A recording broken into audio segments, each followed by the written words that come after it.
Appear জিনিসটা অনেকে বুঝতে চায় না বা অনেকের বুঝে আসে না, তো সেই জন্য ভাবলাম আজকে একটা ছোট্ট একটি ভিডিও করি সহজভাবে বোঝানোর জন্য।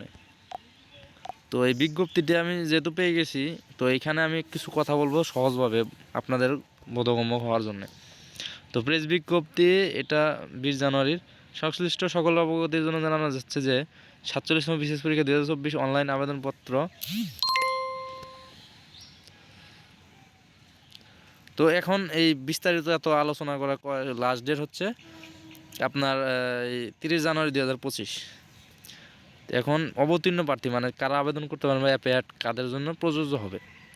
যদি কোনো প্রার্থী এমন কোনো পরীক্ষা অবতীর্ণ হয়ে থাকেন যে পাশ করলে তিনি 47তম বিশেষ পরীক্ষা 2024 অংশগ্রহণের যোগ্যতা অর্জন করবেন, এবং যদি তার পরীক্ষার ফলাফল 47তম বিশেষ পরীক্ষা 2024-এর আবেদনপত্র জমা দেওয়ার অনলাইন রেজিস্ট্রেশন শেষ তারিখ পর্যন্ত প্রকাশ না হয়, তাহলে তিনি অবতীর্ণ প্রার্থী হিসেবে অনলাইনে আবেদন করতে পারেন। তবে তা সাময়িকভাবে গ্রহণ করা হবে। কেবল সেই প্রার্থীকে অবতীর্ণ প্রার্থী হিসেবে বিবেচনা করা যাবে যা স্নাতক অথবা স্নাতকোত্তর পর্যায়ে সকল লিখিত পরীক্ষা 47তম বিশেষ পরীক্ষার আবেদনপত্র গ্রহণের শেষ তারিখ 30 জানুয়ারির মধ্যে সম্পূর্ণভাবে শেষ হয়েছে।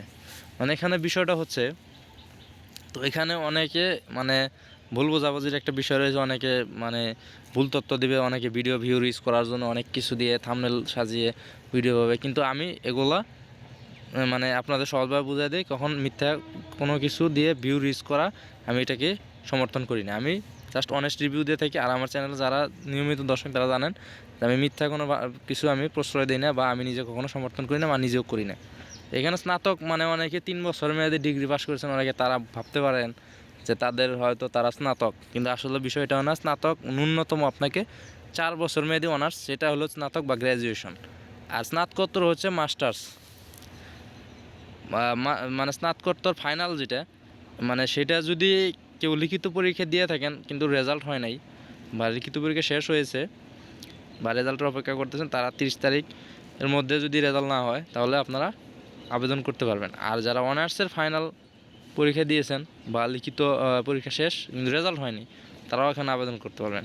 আর অন্য কোনো কিছু সুযোগ নেই। বা প্রিলিমিনারি বা মাস্টার্স প্রথম পর্বে যারা পরীক্ষা দিয়েছেন, বা অনেকেই যে এখন আছে এই যারা ওই যে প্রিলিমিনারি 2021 দেখলাম তাদের লিখিত পরীক্ষা শেষে, কিন্তু তারা কিন্তু আবেদন করতে পারবে না।